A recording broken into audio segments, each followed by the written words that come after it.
conjunction. At kailangan po, hawakan na natin.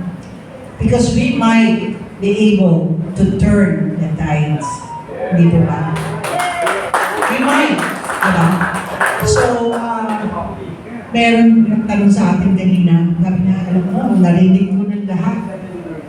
Yung ating history. May ilang na po siya, 20 years as a judge, commissioner ng SSS. Sabi niya, ano pa ba ang pwedeng bago? So, tayo ang sasagot niyan ngayong hapon na ito. Sagutin po natin yan. At our core, alam po natin, kaya kayo nandito as a Sunday afternoon. Dahil alam natin na gusto natin ng reform. So, sino po ang pwedeng unahin na natin siguro si Atty. Nino. Kasi siya yung tumakbo ng 2025. At siya pala ang ating legal counsel.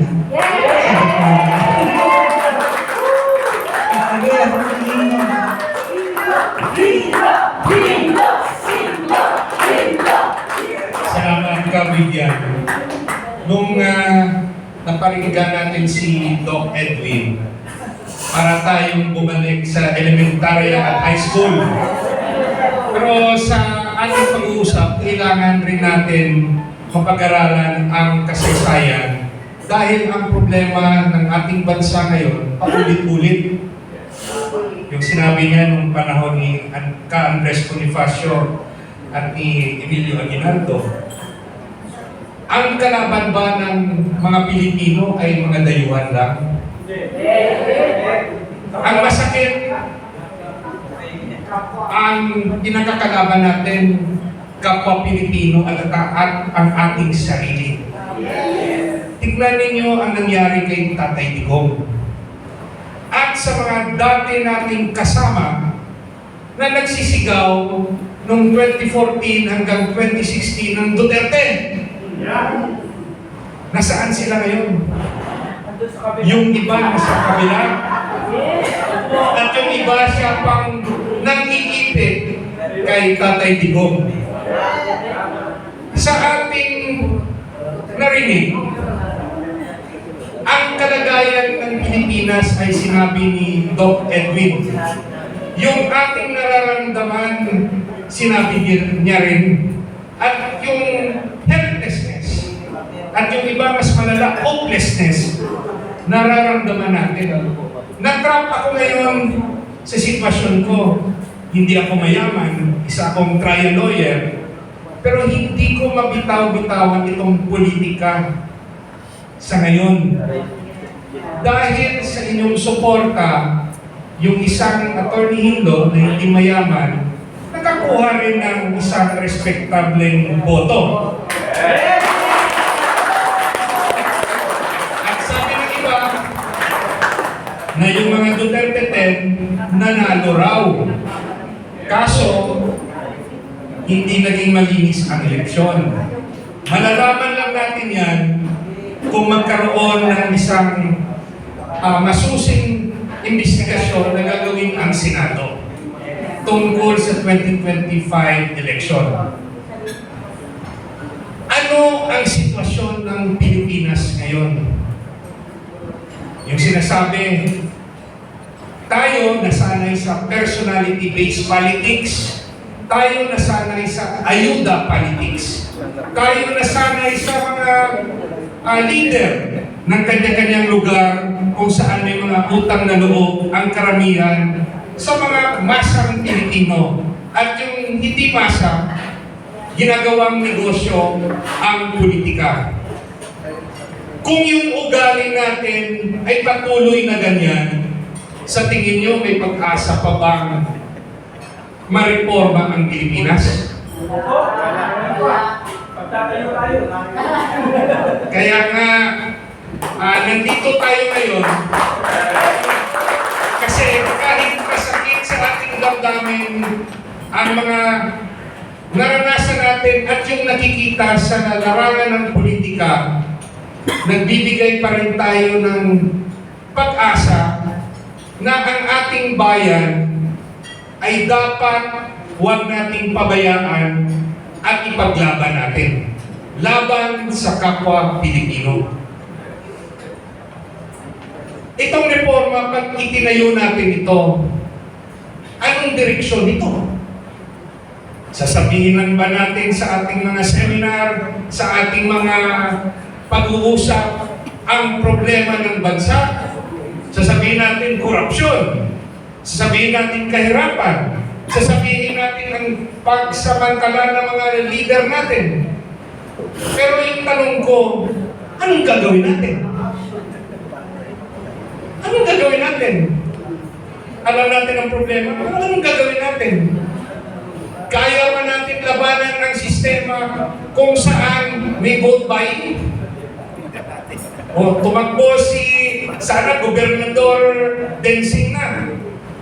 Pero may resources pa si former Yusek Densing na ipaglalaban ang isang nalinis na eleksyon sa lugar niya. Anong gagawin natin? There's helplessness. Kasi yung mga naririnig natin, masyadong magastos ang eleksyon. Kaso, wala namang magre-reklamo. Takot naman yung may nakakaalam. Kasi pag nilabanan mo ang sistema, gugulo ang buhay mo. So, paano natin lalabanan yan? Hanggang ba sa pag-uusap lang natin? Tatayo tayo ng reforma. Ang dami ng mga kalyado natin sa Duterte na nagtayo rin ng kanilang mga grupo. Nagpapalakas rin sila. Pero bakit sa party list, hindi maganda yung ating showing? Nanalo yung Duterte yun, disqualified. Ang galing si George Garcia! Tama!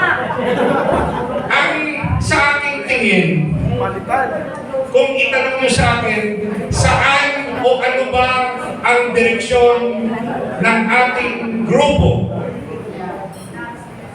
Dapat nakatuon tayo sa 2028 election at kung gusto natin may pag-asa ang ating bansa, ang dapat na susunod na presidente ay presidente ng reforma.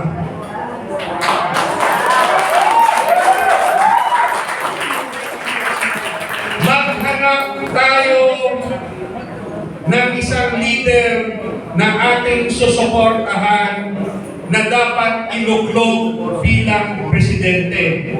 Kasi kahit anong pag-uusap natin, kahit anong kritisismo natin sa sistema ng panggobyerno, kung yung susunod na presidente ay kinain ng sistema at walang programa na makakabago sa ating bansa, hanggang dito lang tayo. Masyadong critical ang laban sa 2028. Sa ngayon, marami tayong naririnig sa ating mga kasamahan na nagsasabi ito ang problema sa Administrasyong Marcos, kailangan natin baguhin. Pero kung hindi natin mailuklog ang ating napiling presidente sa 2028, napakalakas po ng kapangyarihan ng isang presidente. Siya po nag-a-appoint ng mga cabinet secretaries. Siya po yung leader sa DOJ. Siya po yung magkocontrol sa DOJ secretary. Siya po yung magkocontrol sa ekonomiya. Ano ba ang mangyayari sa atin pag isang trapo at hindi leader na may malasakit sa ating bayan ang mananalo? Parang another hopeless Philippines for another 6 years. So from now up to that, that's another 9 years. Kaya ba natin na mag-antay? Ang ibig kong sabihin, kahit anong pag-uusap natin dito, tutukan natin maghanap tayo ng ating susuportahan at maging united tayo kung sino ang iluluklok nating presidente.